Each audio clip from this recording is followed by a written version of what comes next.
Good morning. This is Monday, January 11th. These are the notes for that day. I'm going to tell you they're going to be kind of short notes today. Last Thursday and Friday we dealt with congruent triangles. You were told that the triangles were congruent, and we were identifying the corresponding sides because we knew that corresponding sides of congruent triangles were congruent. Starting today, we're going to be given information about triangles, sides that are congruent, and we're going to be proving that the triangles are congruent and looking at ways to, instead of being told that they're congruent up front, actually doing proofs to show that the congruent or the triangles are congruent, and then what follows will be that every pair of corresponding sides and angles are also congruent. We're going to look at two postulates today, the SAS and the SSS postulates. And let's start out with SSS, side postulate. What it says that if we have three sides of one triangle congruent to three sides of another triangle, then those two triangles have to be congruent. And if you remember, a postulate is something that is accepted to be proven or to be true without having to do a proof. So we're just going to look at the pictures and convince ourselves that this does work. First of all, let's see. We are given that side AB is congruent to side DE. We're also told that side BC is congruent to side EF. And then we are told that side AC is congruent to side DF. And as I told the kids in class, if I would give you little short sticks, the lengths of all those sides, and I would give you three from one triangle to one person and three from the other triangle to another person, I'd say, put these together end to end and make a triangle. What we would find is that once they each had their triangles made, and we'd stand back and look at them, the two triangles would look identical to each other because there's only one way to put them together, and it would end up being two triangles that were exactly the same, meaning that the triangles are congruent and the angles that correspond would also be congruent. So this is one of the postulates that we're going to use today. I'm going to throw in a little proof here to use this postulate. This is going to be our proof of the day. It's nice and short. Oops, I actually have the reasons already there, so I guess I forgot to go back and erase them, so let's just take a look at them. You can see the figure that we're given, and the hash marks in pink is also the given information. LM is congruent to PN, so that's the sides at the top and the bottom, and LP is congruent to NM. Those are the two sides of the triangles that are actually on the sides of the figures, the left and the right. And our task is to prove that the triangles are congruent. So step one, I wrote down the given information. You don't have to start with the given, but it gets us a place to start from. Since we know we're going to use side to do this proof, I'm looking for a third pair of sides that are congruent.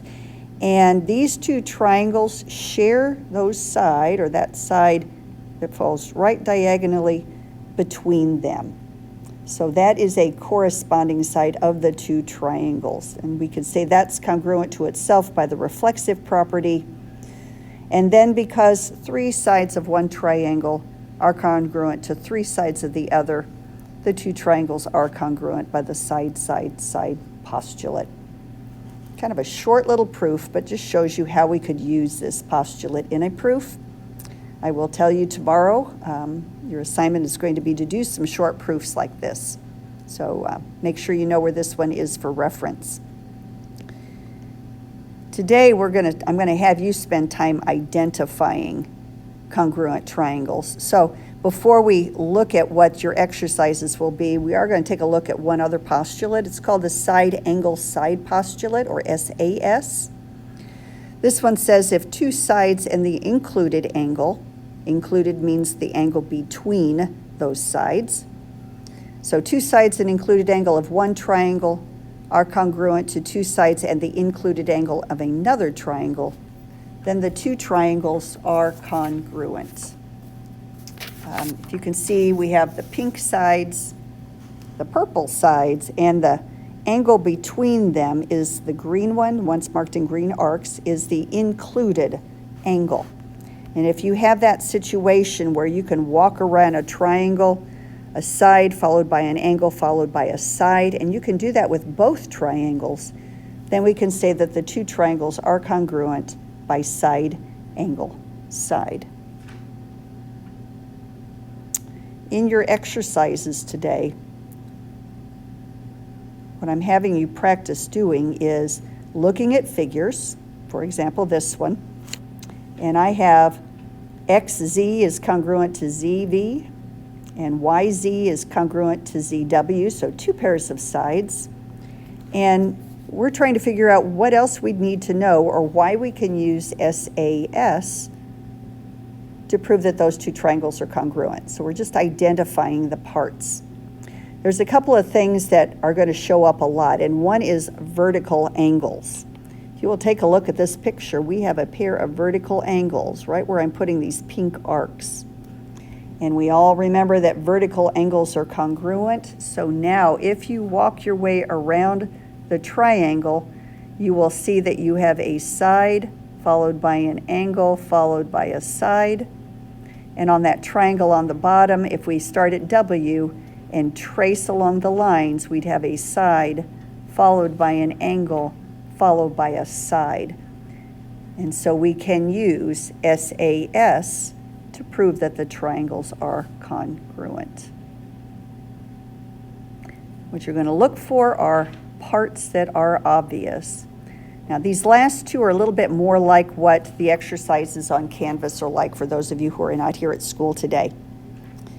You're going to be given pictures, and on a lot of them, you're either going to be looking for vertical angles or you're going to look for sides that they have in common. But we need to decide, are they congruent? If they are, we can either use SSS or SAS, or you will say not congruent. Those are your three options on your assignment today on problems 1 through 10 on the Canvas assignment. So they're very much like these two. So let's take a look. First of all, you look for things that are obvious. You look for vertical angles and go ahead and mark them. You look for shared sides and you mark those. So the figure already has a single hash mark and two sides telling us that those are congruent. They have a shared side, so that would be another side of the triangles that are congruent. And if you notice, we have 90-degree angles, so those are angles that are congruent. And if you start at one end of one of the marked sides and start walking, and I mean literally walk along the side. It's like walking on a sidewalk and don't get off the sidewalk. You mark up, that's an S. When we get to that corner, that angle is marked, so that means an A, and then we make a left turn and we go right along another side, so that would be SAS. If you can do the same thing with the other triangle, we know that we have two congruent triangles. So I'm going to start up here. I'm going to walk down, that's an S. I'm going to make a right turn at that angle, so that's marked as 90 degrees, so that is A. And then I walk along this other side. So yes, the triangles are congruent, and they are congruent by SAS. Okay, let's do another one. Look at the picture. Mark anything that is congruent that is not already marked. Well, they've got a common side. And if you look at this one's pretty easy to see. 3 sides of one triangle are congruent to 3 sides of another. So the two triangles are congruent by SAS. Now I'm going to draw an extra example on here. This one is like number 2 on your worksheet on Canvas. Okay. And it's not going to be a very pretty picture because I'm doing this rather quickly, kids. Sorry about that. There's a single hash mark here and here. And there's an arc here and here. So they've marked the congruent parts. You look for anything else like a shared side. Well, there is a shared side. And now we're going to walk our way around the figures. So here I go. I'm going to start on one end. Here's side, angle, side. All right, so that looks pretty good. It looks like on this top triangle, SAS would work. Now let me go for the other one. I'm going to start down here by the single hash mark, just like I did on the top. But as I go over this one, here's a side, followed immediately by a side, and ending up with an angle. You can't get off the sidewalk. We have to stay on the sidewalk. We only talk about things that are marked. They are not both SAS, and in fact, there isn't an SSA. So these two are not congruent. Just a heads up on the first 10, numbers 1 through 10, there are 3 not congruents. Okay, 3 of them will not be congruent. On the back side of the worksheet, on numbers 11 through 18, numbers 11 through 18 are going to look like this fourth example. It says, state what condition is required in order to know that the triangles are congruent for the reason. So we're going to give you a reason. First one here says SAS. I have one pair of sides marked already. That's the given information. You still go ahead and mark what is obvious. So the shared side is obvious. So now we want to use SAS. Well, here's a side. Here's a side. So we're looking for that included angle. So the angle we need would be angle EFD.